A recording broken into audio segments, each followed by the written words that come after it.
ಎಲ್ಲರಿಗೂ ನಮಸ್ತೆ. ನಾನಿವತ್ತು ಊಟಕ್ಕೆ ಗಡಿಬಿಡಿ ಸಾರು ಮತ್ತು ತೊಂಡೆಕಾಯಿ ತಳಸಾಣ ಮಾಡಿದ್ದೇನೆ. ಹೇಗೆ ಮಾಡುವುದೆಂದು ತೋರಿಸಿಕೊಡ್ತೇನೆ, ಬನ್ನಿ. ಇಷ್ಟು ತೊಂಡೆಕಾಯಿ ತಗೊಂಡಿದೆ.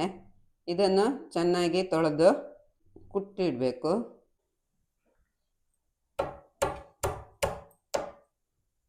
ಹೀಗೆ ಜಜ್ಜಿಟ್ಕೊಳ್ಬೇಕು.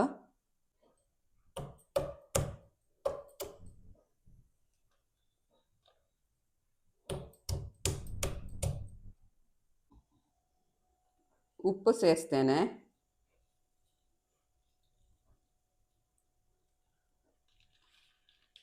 ಒಂದು ಅರ್ಧ ಗಂಟೆ ಹೆಚ್ಚಿಡಬೇಕು.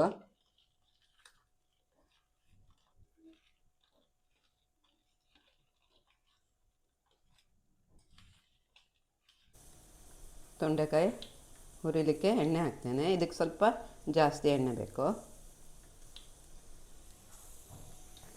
ಇಷ್ಟು ಬೆಳ್ಳುಳ್ಳಿಯನ್ನು ಜಜ್ಜಿಟ್ಕೊಂಡಿದ್ದೆ ಸೇರಿಸ್ತೇನೆ.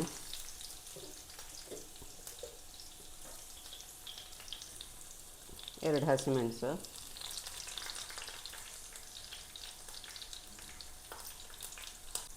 ತೊಂಡೆಕಾಯಿ,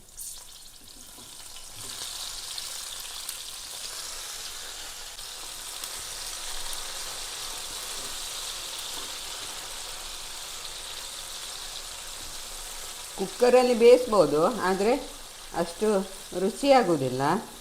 ಹೀಗೆ ಡೈರೆಕ್ಟಾಗಿ ಎಣ್ಣೆಯಲ್ಲೇ ಬೇಯಿಸಿದರೆ ಟೇಸ್ಟಿ ಆಗ್ತದೆ.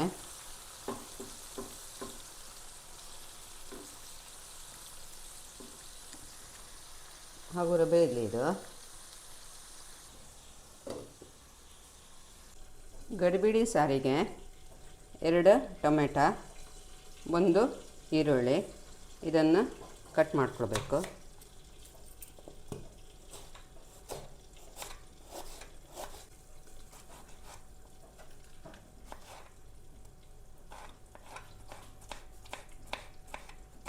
ನೀರು ಬಿಸಿಗಿಟ್ಟಿದ್ದೆ, ಹಾಕ್ತಾಯಿದ್ದೇನೆ.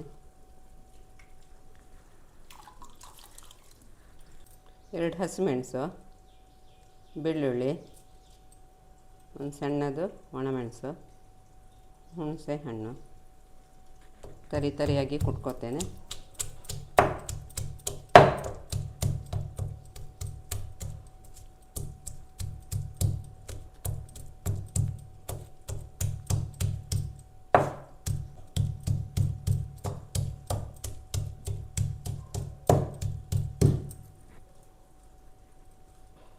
ಸೇರಿಸ್ತೇನೆ.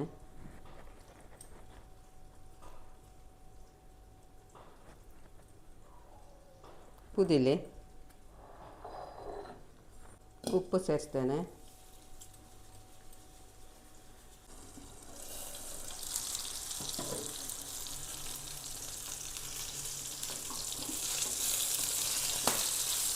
ಇದು ಆಗ್ತಾ ಬಂದಿದೆ. ಈಗ ನಾನು ಖಾರದ ಹುಡಿ ಸೇರಿಸ್ತೇನೆ. ಮೊದಲು ಖಾರದ ಹುಡಿ ಸೇರಿಸಬಾರ್ದು. ಖಾರದ ಪೌಡ್ರ್ ಆಪ್ಷನಲ್ಲ.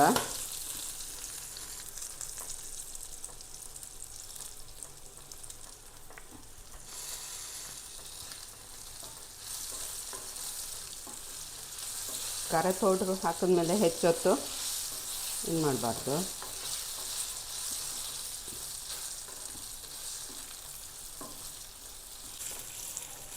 ಆಗಿದೆ ಇದು. ಬಂದ್ ಮಾಡ್ತೇನೆ. ಕುದ್ದಿದೆ. ಇದಕ್ಕೆ ಸಾರಿನ ಪುಡಿ ಆದರೂ ಸಾರಿನ ಪುಡಿ, ಖಾರದ ಹುಡಿ ಆದರೂ ಖಾರದ ಹುಡಿ, ಯಾವುದೇ ಆಗಲಿ ಹಾಕ್ಬೋದು. ಹಾಕ್ತಾಯಿದ್ದೇನೆ.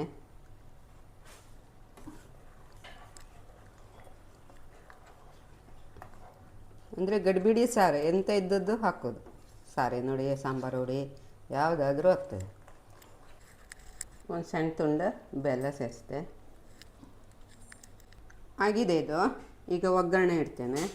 ಸ್ವಲ್ಪ ತೆಂಗಿನೆಣ್ಣೆ, ಸಾಸಿವೆ, ಕರಿಬೇವಿನ ಸೊಪ್ಪು ಹಾಕ್ತೇನೆ.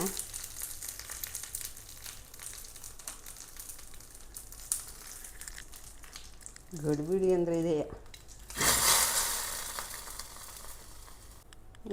ರುಚಿಯಾದ ಗಡಿಬಿಡಿ ಸಾರು ರೆಡಿಯಾಗಿದೆ. ಊಟಕ್ಕೆ ತಳಸಣ್ಣ ಮತ್ತು ಗಡಿಬಿಡಿ ಸಾರು ರೆಡಿಯಾಗಿದೆ.